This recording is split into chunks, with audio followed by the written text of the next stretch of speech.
Welcome back, one and all, to the Boston Celtics Newsfeed, powered by CLNS Media. I'm Mike Walsh, manager of the Celtics Newsfeed, and this is day 17 of our 2017-18 NBA preview. We'll be going day by day, releasing new team previews each day leading up to opening night, October 17th in Cleveland. Before we get started today, I wanted to mention that the CLNS Media team has been all over training camp, and our YouTube page at youtube.com/CLNS Media is packed with content from preseason games and practices. So if you head over to youtube.com/CLNS Media, we hit 10,000 subscribers the other day, so be our next subscriber and you won't miss a thing this preseason. Each of these preview podcasts will be accompanied by an outline blog post on our site, clnsradio.com. Today I'll be speaking with CLNS Media's Samuel Lias about his preview for the Oklahoma City Thunder. After Russell Westbrook's MVP season, Thunder GM Sam Presti spent the offseason trying to consistently one-up Danny Ainge. Now OKC looks like a legit contender in the West, so without further ado, let's get into day 17 of the Boston Celtics Newsfeed's 2017-18 NBA season preview with Samuel Lias and the Oklahoma City Thunder. Alright, day 17 of the Boston Celtics Newsfeed's 2017-18 NBA season preview. We have made it to the Oklahoma City Thunder. Sam Lias joining us on the phone.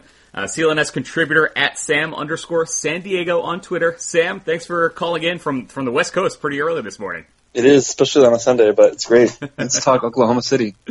Yeah, so the Thunder, definitely one of the more intriguing off seasons, which we're going to get to in a minute, but definitely some stuff to mention from last year. The 2016-17 season was, I don't know, one of the more interesting individual seasons in memory. The Thunder finished with 47 wins. They lose in the first round of the Western Conference playoffs to the Houston Rockets. You have here on your story posted to clnsradio.com. But the story really last year was the MVP season of Russell Westbrook.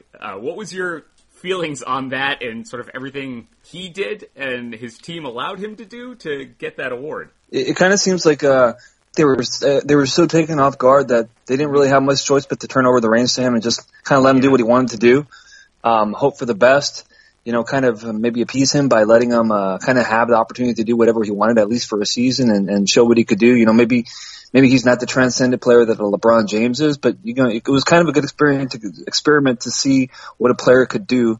And I think he kind of did what most people thought he would do, which was just pile up numbers and then, not win a whole lot of games. They won 47 games, which is, I thought maybe the highest he could get to was 50, but, a one-man team like that, short of a Jordan or a LeBron can only go so far. So I thought he did exactly what we thought he would do. Yeah, obviously you mentioned that word appeasement, and that's something we can get to sort of with these off-season grades, and we should probably mention that before last season, they did lose Kevin Durant to the Golden State Warriors, where he went and won a title. They were kind of, I guess, shocked at that point. I know they were still in the running. I think they were probably, one of three, along with the Celtics and Golden State, who thought they might be, bringing back Durant. They do not. Westbrook goes off, MVP season. I think that's enough talking about last year, because this year there's so much to mention. Their off-season grades here, you give them an A with, 3 pluses. So definitely a very strong off-season. Sam Presti kind of, laid in wait for things to go sour with other deals and swooped in. He swooped in underneath the Danny Ainge and almost stole Paul George from Indiana, and then he kind of did the same thing to, you mentioned Houston and Portland were kind of the front runners there to get Carmelo. Melo obviously had the no-trade clause, so he kind of got to pick and choose, but they swoop in last minute almost. It happened, a couple weeks ago, 1 week ago? So they get Carmelo and Paul George this offseason. Let's start with George. What was your feelings on when that happened? It was definitely a wow moment, right? I mean, I think as a Celtics fan, you're kind of watching and you're kind of thinking that he's in their plans, and you're kind of seeing if that's going to play out the way it was orchestrated, which was this real convoluted method of the Celtics getting him as well as other players. And I didn't see it coming, right? I think it was right before the deadline, even right before the free agency actually started, so that kind of threw people off too. But yeah, I remember that moment specifically, where I was and what I was doing. And it was definitely a wow moment. So I think it must have been that way for other GMs. I don't remember even hearing Oklahoma City in the conversation. It might have been something where they kind of might have been mentioned, but nobody really took it seriously that I recall. I think they were kind of left for dead. I mean, even going back to last year, I just remember thinking they were kind of in a hopeless situation where they were going to have to either deal Westbrook or they were going to lose him. So the idea that they would get George and that they could get him for so cheap, seeing that they didn't really seem to have the trade assets, was stunning. I thought. I think that's what David Aldridge said. That he said, "Wow," / comma stunning. It was stunning to most, I think.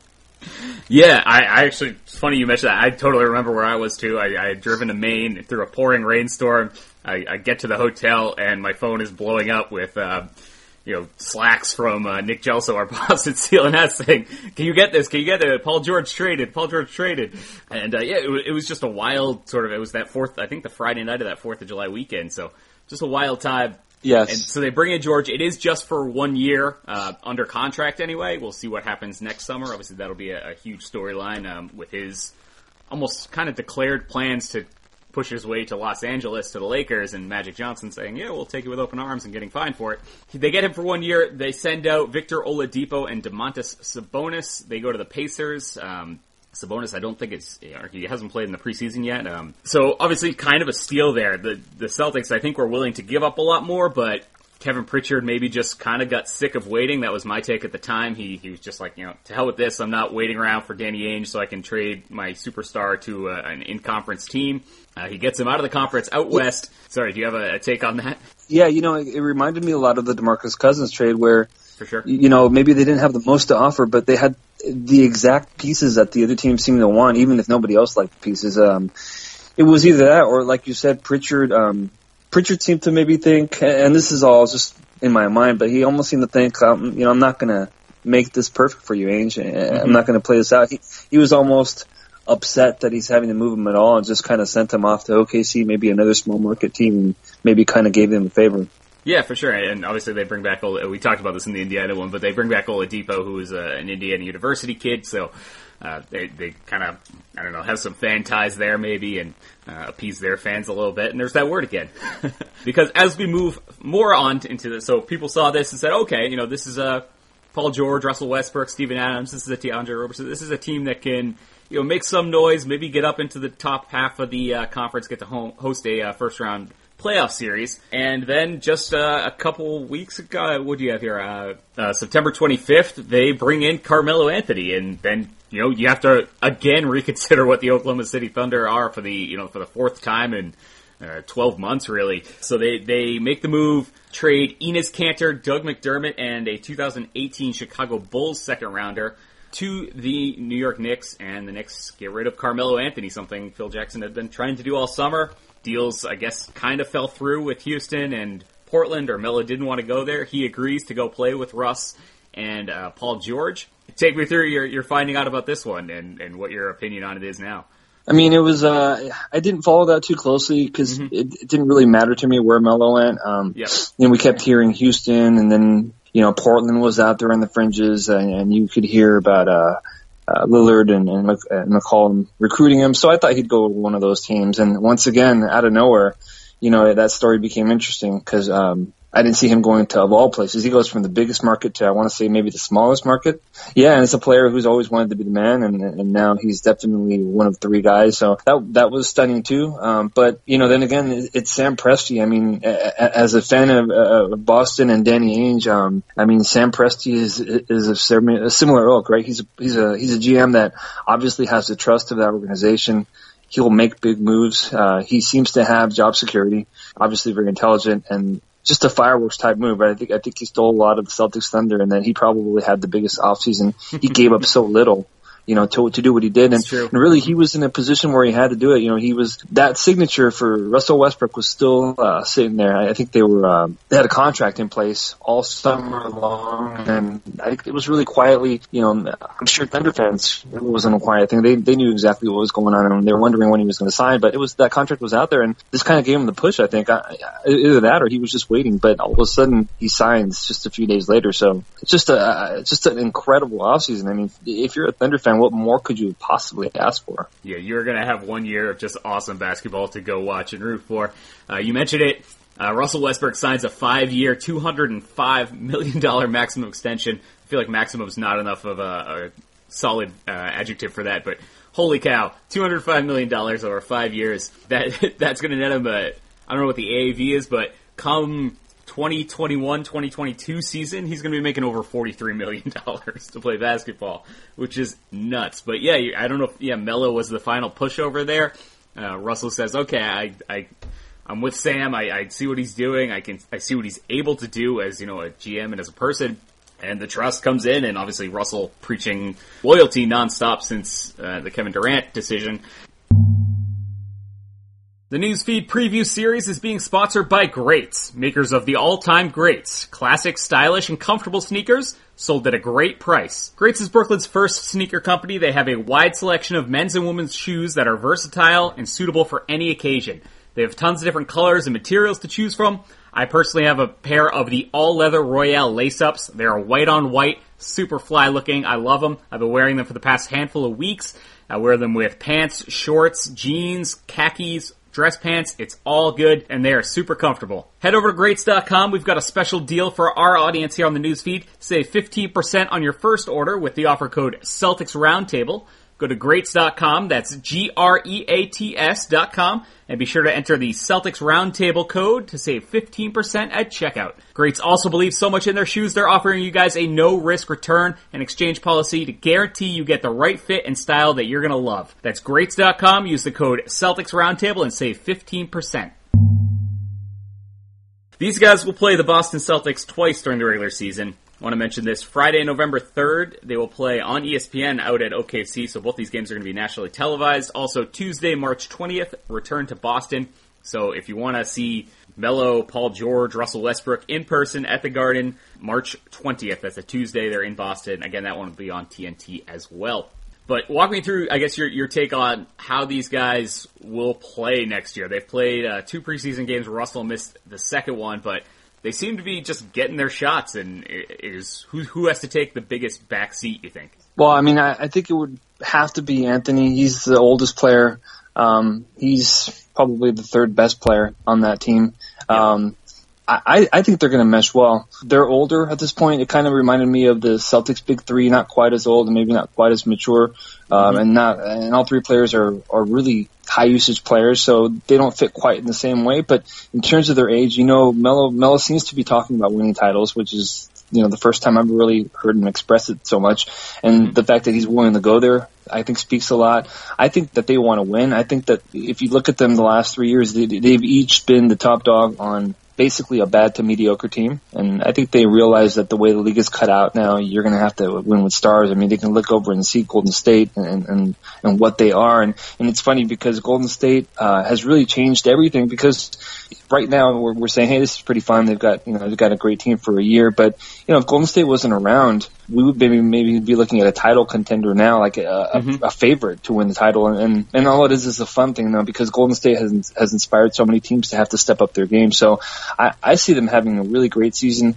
I think they're going to have the second best record in the league, and I think they'll challenge them in that Western Conference Finals. What's exciting for myself, for NBA fans, across the league, is that, we had that great Western Conference matchup when Durant and Westbrook were still in Oklahoma City, and both teams had the firepower to match up with each other, and that was so exciting. And we only got 1 year of that, and then Durant left. And when he left, not only did he turn the league upside down, but we also lost that matchup. And now we kind of get a second chance, at least for a year. We have Westbrook and we have Durant, and now Westbrook has at least the firepower to compete with them. And, I think last year was kind of fun for a little bit, but they were no match for Golden State. Now at least you've got a salivating possibility of a 7-game series, which everybody would be watching. Yeah, that's a great point. Yeah, you do get sort of that, I guess, that pure rival back, and a team that has a little extra motivation with some anger coming from, especially from Westbrook's side of this whole matchup, and he's going to be the engine that drives this team again. But like you mentioned, he's got some other weapons now.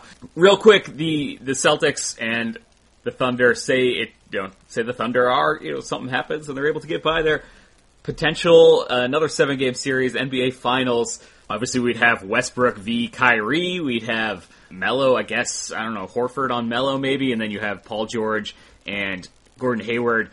These teams match up. They look like it would be an excellent matchup overall. What is your take on, I guess, how that one would go out? Well, I think the interesting part with that is those two wings that they have and how either Jaylen Brown and or Jason Tatum will also be involved in those matchups. So I think that would be really interesting to watch this season. Steven Adams is a guy who always gives us a lot of problems just because of his size and rebounding and aggressiveness. So I kind of am interested to see where a guy like Aaron Baines might help there. Same kind of rugged player. Maybe he'll be able to neutralize a guy like that. That always hurts us. And obviously Westbrook's going to be a problem, right? Because that guy's just an animal, and Irving is not known to be a defensive player. So that's a team that always scares me. I want to say that we lost twice last year to Westbrook. I mean, he kind of overwhelms us. And so, yeah, that's not a matchup that I think is favorable for us, but it'll certainly be fun to watch. Yeah, it seems like they might have, one or two things that the Celtics are still looking to get, but both new teams both have to figure out a lot of stuff in the early part of the season. That November 3rd matchup, don't be surprised if the November 3rd matchup and the March 20th matchup are totally different, as both these teams are going to need, a month or so to figure things out. They got a lot of new faces, a lot of new teammates, a lot of new shots to spread around. All right, he's Sam Lias at Sam_San Diego on Twitter, CLNS contributor.